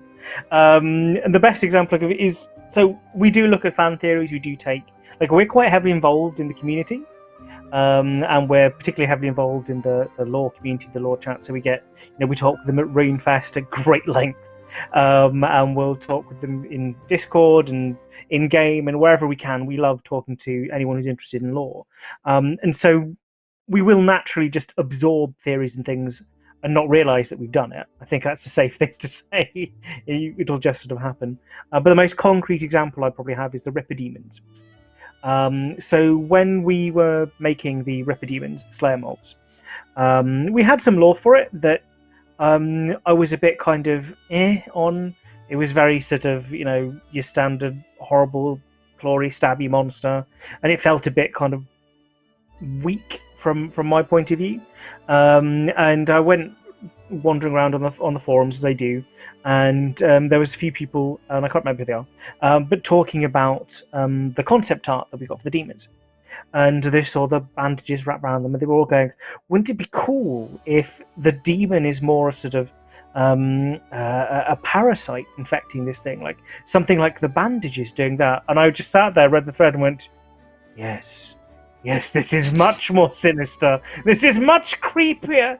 And I immediately took that idea and I wrote these the sort of lore journals, the horror journals, based on this really creepy notion of these horrible sort of bandage-like things replacing your skin and crawling up around you and twisting you into these monsters. So that's the most concrete example I have. We've definitely done it with other things. Normally it's small nudges here and there, or we've taken certain moments where maybe there are story threads that are relatively minor in the grand scheme of things, and we're not, let's be honest, really going to do much with them. And so seeing a bit of headcanon come in here that actually tells quite a nice little story using the thing, we'll sometimes go, do you know what? We'll allow it, we'll take it. But we don't tend to do it wholesale. We've got our own, obviously we have our own plans, and we have the known lore that we know of, that none of the players know of, that we need to tie in and make sure everything works. So yeah, we do it, just not massively, normally on smaller, more sinister scales. Okay. Anyone who add anything to that in terms of player theories or player lore that's sort of influenced anything that we've put out, or that any of you guys have worked on? I mean, yeah, a lot of the time it's hard to we can't really confirm a lot of the time, because I'm quite heavily involved in the current storyline, and obviously there's a lot of mysteries in it, and players do constantly suggest theories, and sometimes I do think, oh, that's good, like either oh, we can use that, or ooh, that's kind of better than what we have actually, but we have, that does happen, because when we workshop things to the extent that we can, but ultimately at some point we do have to just, part of game development, perhaps the most awful part of game development is that sometimes you actually do have to stop sitting down and just pontificating, and you have to just sit down and commit to something and write it, and you're like, oh god, if I'd spent another 2 years on this it would have been even better. But so yeah, we do see player suggestions where they've sort of taken the same pieces we have, and occasionally they do come up with something. I'd say better is really subjective, right? But I will read their theory and think, oh, that's really cool, that's actually better than what I came up with. So I don't know whether that counts as better, but I like it more. That definitely does happen, but I can't give any example because they'd be massive spoilers. Yeah, a lot goes on behind the scenes. Rowley, have you got anything you want to add at all, without spoilers, obviously? Yeah. I'll stop talking about that. That quest. I'd probably just take it more general and expand on what was mentioned in the first hour about how we all just take inspiration from everywhere. So you could read something from a player on a forum, and then 3 years later be, oh wait, didn't some player mention something about that? Somewhere, I don't know, and it's just, it gets lodged in your head, and it eventually comes out in some weird, completely tangential way, and something completely different and unrelated to whatever they said. So it's all from players, I'm pretty sure. One of the things Cool. I take most often from players is essentially unanswered questions, like I wonder if the JMods have remembered this obscure lore fact from ages ago, and then I try to put in where I can, I try to answer that question or put a little mention of that in game, just to make it clear that it is something that still exists in the canon of the game. If you do want to get your suggestions in game, anything, any sort of random world building fact that an NPC can just comment on. Someone recently said that the centaur, the centaur who used the wand of resurrection in Death of Chivalry, I think it's Alora, that she could be a Saradominus saint. And that makes perfect sense to me, and that's just something, it's very easy when we're writing any Saradominus character, just go, by Saint Alora, and it's just a tiny little world building comment, and that was a player suggestion, which works. If you're my suggestion is that Zautak and Saradomin are the same person, we can't really use that suggestion, that's not something that we can do anything with. But if it's a little world building element, I go out of my way to see if we can work those into the game, because it's just nice to have that flavor and detail. Yeah, you're right. It's kind of that building of layers of as you say, it can even be just an offhand comment, can't it? That just kind of answers that person's question, but also enriches the story, the interrelationship between different characters and different narratives. It makes it feel like a proper kind of living world, which is obviously what we're going for, and it's a really kind of interesting way of being able to pull everything together and making it feel like everything is engaged with, but also is engaged with each other as well, and that's, I think, a really strong thing that we do here at Jagex that is, I think, difficult to replicate on most other games, I would say. And there's my shameless plug for RuneScape done for this live for this hour anyway. I have a question from Miss Muds. and I thought this question was quite interesting. How many notebooks do you guys have, or documents, or whatever, whether you do it digitally or by hand? How many notebooks are there around the office, or now homes or whatever, that contain lore? Is there any one person to kind of pull it all together, or is it done kind of collaboratively? And if I were to wander around Jagex's offices, obviously they're pretty empty at the moment, and sort of take a wander and steal people's notebooks, how much information would I be able to get? Not that I'm advocating that in any way, by the way. Ray, do you want to go first? How many notebooks do you have? Oh, so many. Not just at work. I have all them around the house. It drives people mad. I've got mine right here. Yeah, I've got mine right under this desk in front of me, and another one on my bed, and there's another one there, and there's one over there. But in terms of RuneScape lore, there are loads of notebooks with ideas in them and general thoughts, but as Osborne said in the previous live stream, until it's in game, it's not really canon. And so it's subject to change. There's often just sort of random ideas, like, I'll have a list of NPCs that I think need to die and how they need to suffer. But you could also have other things like going, oh, wouldn't it be cool if X were Y and Z happened? And then sort of brainstorming off from that. It doesn't necessarily go anywhere, but they'll be in books. I mean, I do have books which have all of my multiple ideas for the quest that I cannot name, lest it be postponed another 1,000 years. Although I did notice it got mentioned by Mod Mark. So there's the entire story of that, I think, is in a notebook somewhere and locked in my desk at Jagex. So if anyone's sneaking in here, I won't do you any favours. I'm just looking through my notebook trying to find a single page that I can show, and they are all spoilers. Oh, I wrote this. This is with my daughter. We were writing down like the animal tree. That's not RuneScape related. I can show you that. But no, every single page in here has spoilers on it. There have been times in the past where we've been so paranoid about like video streams and things picking up notebooks as well. There have been certain points where I've written my notes in code just to make sure that no one sees it. That was a level of insane that I haven't gone back to, but I certainly know that I've gone back and looked at them and I've gone, these are in code. But the problem is, I have forgotten the codes. So I have no idea how to translate them. I'm sure I've taken out to writing lore proposals in the form of sort of unfinished, unpolished lore books. So I think that's not a thing that most people do. Like, there aren't like huge essays of lore written out that are undiscovered. For the most part, we would write something like that for a purpose. Like, okay, we need to write a lore book. Okay, let's go write some lore. We don't like all produce constant essays all the time, unless usually we're trying to make something. So I've taken to like hanging around on Discord in the evenings, trying to like write out bits of coherent world building, like how exactly does magic work and what exactly is a soul, and like stuff like that, and talking it through with the players, and then writing that down in documents, which I then give to these guys, and they say, no, that's a terrible idea. But that stuff doesn't exist in vast quantities, like undiscovered troves of lore essays and backstory documents, or there is a bit, but it's redundant, because it's been contradicted already. And I'm with you guys. I'm very much a write down kind of person. I don't write a lot on like screen or I type anything out or anything like that. Rowley, how about you? Are you sort of digital, or are you much more sort of writing down on a piece of paper or a notebook? If it's anything that needs to be disseminated amongst the team, it's going to be on our intranet, on our Confluence space. I use my notepads more for when I'm just talking to other developers to illustrate points. So you end up with just a bunch of circles and maybe some lines and, there's a stick figure here. And in the time that you're doing that and in that discussion, it makes perfect sense. But yeah, like Raven says, a week later, it's like, what was I doing? But by that point, you've documented something else somewhere else, or you've done some code to kind of capture whatever you were talking about. I will add that for the development of archaeology, we did attempt something different. And for the team, we bought these individually. We had these replica Indiana Jones Grail diaries, which we thought would be quite cute to just do all of our notes in. And I think I'm the only one who kept it up, and it's not even a half full. It's like, oh, not this thick.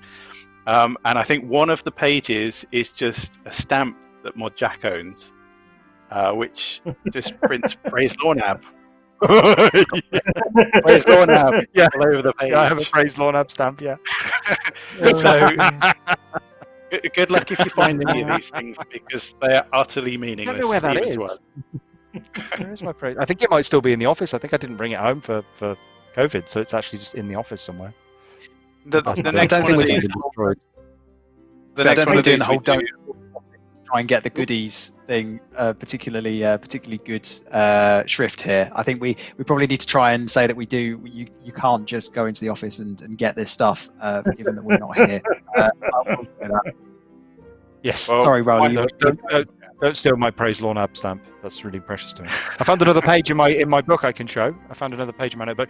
This is a family tree of the characters from the TV show Dark, which I started trying to plot out because it's an incredibly difficult show to follow. So I started drawing a family tree. Probably turn that into a quest sometime, yeah. Saying the next one of these we do every page of this book has a spoiler in it. I can't show anything. Sorry, Rowley. You've remind tried me about 3 times. I'll show off that journal if you remind me next time. I'll just flip through Oh, it. yeah. It's fine. It's fine. If you could take any pictures and put them on your Twitter account, that would be great as well. If you can find it, just as like a little bit of additional stuff for people who follow you on Twitter, that'd be great. I think I did at time of release. I'll maybe retweet if I can find it. That'd be awesome. Okay, I've got a question that is, I don't know how particularly Raven is going to react to this. Have you ever, this is Arta Briones, have you ever considered that sometimes you kill NPCs too quickly? I've always wanted a bit more company across multiple stories, not just a one-off, and there aren't that many characters that have survived too many quests. And I will go to Raven first on that one, because we all know his history. Kill them too quickly? Yes, I want them to suffer first. There needs to be more drawn-out torment. We need to emotionally break them, and then spiritually break them, and then actually break them before we kill them. But, Mod Osborne doesn't let me do that. Apparently torture is wrong. But still... No, we've actually had this, on a more serious note, we've actually had this discussion before.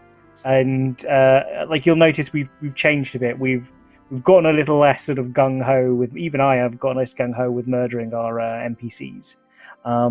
Even the ones that, aside from obviously the big name, I've killed have been relatively minor in the grand scheme of things, like Brother Samuel, I think it is. He was my favourite character. That's why I did it. I got killed in Kindred Spirits, I think it is. He's not a major character. He existed for previous quests. Mod Ollie was upset with me because, of course, that was his sort of first character he'd made, and I horribly, brutally murdered him. And my response was to, giggle incoherently and say I regret nothing. And I still regret nothing. But yeah, we've gotten a bit less murder heavy. We'll still kill NPCs if we think it's going to be right for the story, but it's less of the only good story you can tell is to kill them. We've got more things that we can do, more ways that we can torment them. Well, I say, Stu says in the chat, if you can't remember the names of the people that you've killed, it's not a good look. So, see, I would say Mod Raven has the reputation, but I'm a bit more subtle about my kills. So I'd like us to compare body counts. Oh yes, please. I have the opposite problem because I keep introducing historical characters in lore books that absolutely clarify that they're dead. Like, here's a character, they're definitely dead. Temical definitely dead. Trindine definitely dead. Like Nabor definitely dead. And then everyone's like, "Oh, I like this character. Can we hear more about them?" And like, apparently they're alive now. What? Like, I don't like. I keep bringing other people keep bringing my characters to life who were never alive in the first place. Hey, if we're going historical, I made archaeology. There's plenty of dead people there. Let me tell you from experience, this time next year, every single one of those characters will be wandering around the Grand Exchange. Can I ask for a bit of homework then, for you to tot up all the characters over the course of the time you've been at Jagex that you've either killed or then created and then killed in the same sentence, and then we can have a little kill off and find out who the actual biggest killer is in RuneScape lore history. I don't remember who I've killed. That's a bit of homework. I'm not expecting you to sort of bring it all up now. I've never had homework from a live stream before. This is new to me.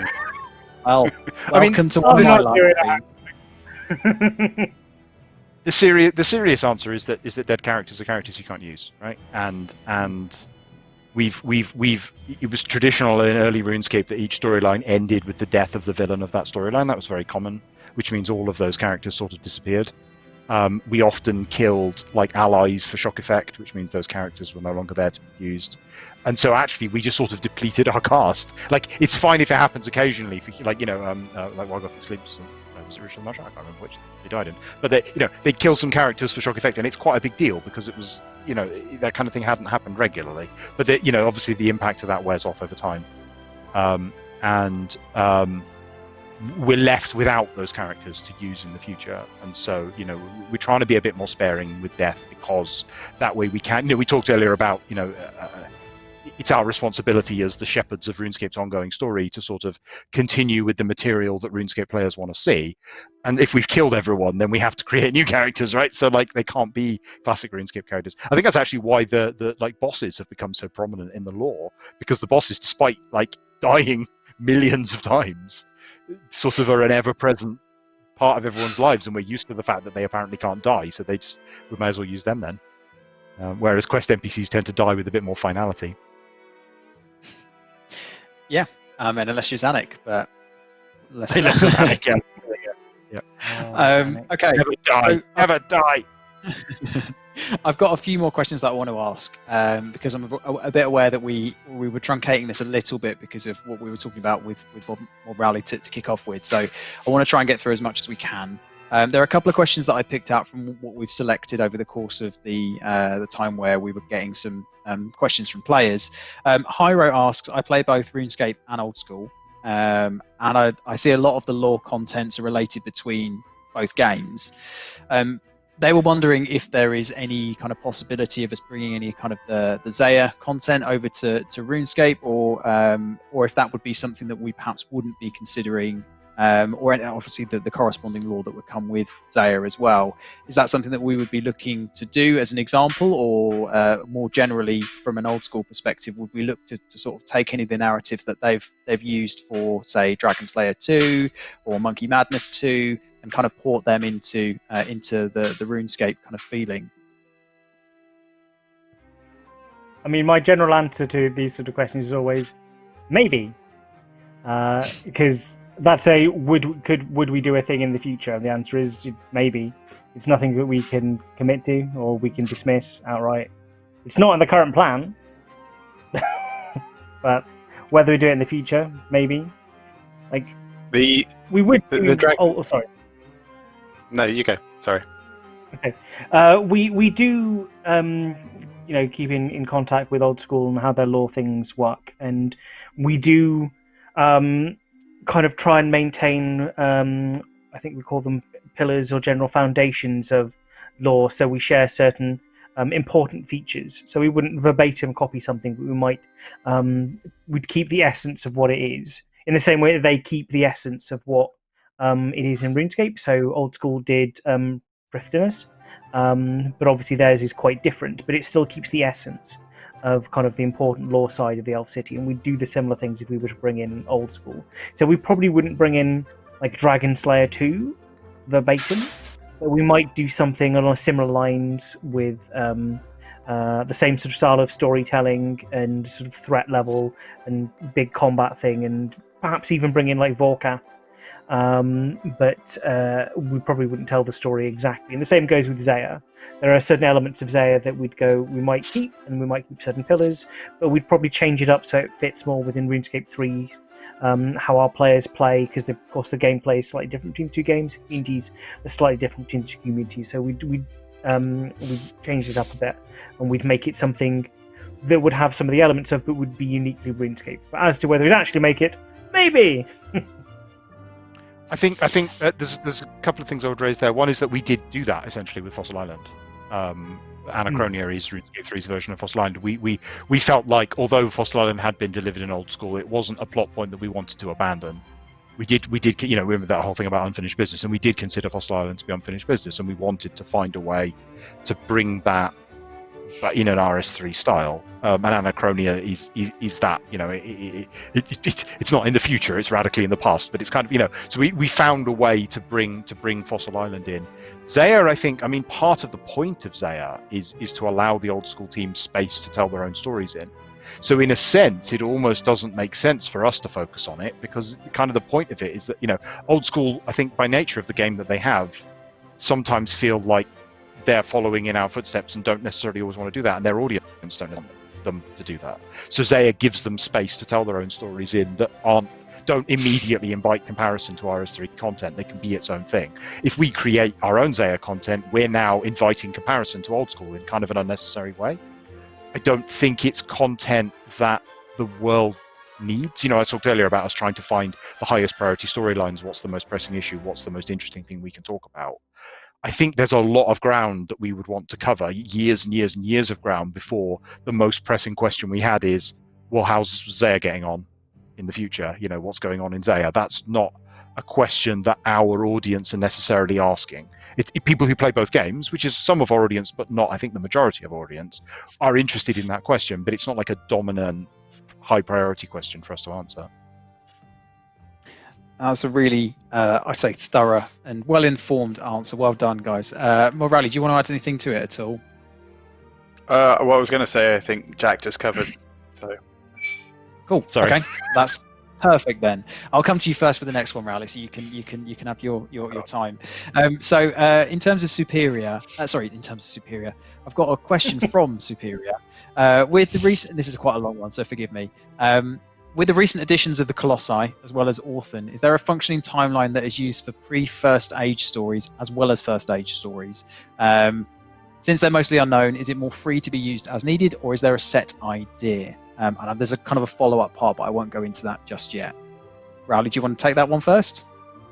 I'll answer that question about the First Age in terms of the third, because it was effectively a blank slate for us for archaeology. Like, we knew some wars happened between some gods, and that was pretty much the extent of it for the Third Age. I think we have about as much for the First Age. It's a vagary is where I'd go with it. There are possibly some certain key events that we're aware of. We may even know the order of those events, but until they're in game, they're shifting. Like anything, right? We may come to change our minds when it's time to use those ideas. I think Jack might have a bit more to say on this. I guess the question is, to what extent is it unexplored, and to what extent are we like developing new content for it? That's been my big exploration as a lore mod, has really been sort of trying to. When I arrived on RuneScape, there was this very vague notion that there were 10,000 years of history.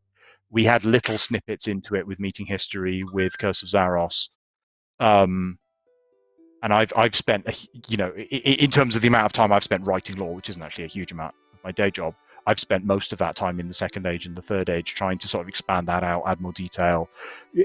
In particular, expand it out from almost a very mythical take on well, it was a time of great, terrible stuff that we barely even remember now, into a much more concrete, their wars were fought for this reason by these forces, with these powers, and here's why the gods didn't just wreck everything themselves, and turning it into a much more concrete setting.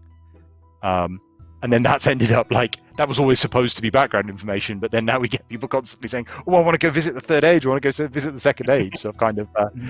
I'm not sure, to an extent maybe it would have been better if it stayed mythical, but we've ended up with a much more fleshed out, I think, history than we had before. The most recent lore book, which is Reldo's Ages, I think is the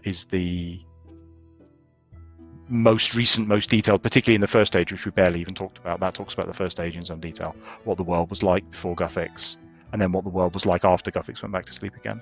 But there are huge gaps in there which allow us to fill things in. Still, I mean, you did a lot of third age stuff, Rowley, with archaeology, but it's mostly clustered around the very beginning of the third age and the very end of the third age, I believe.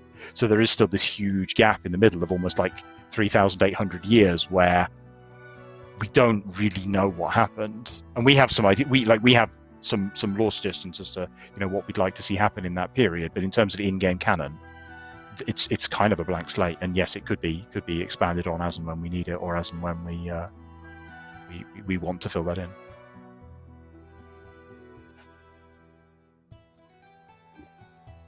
Are we frozen?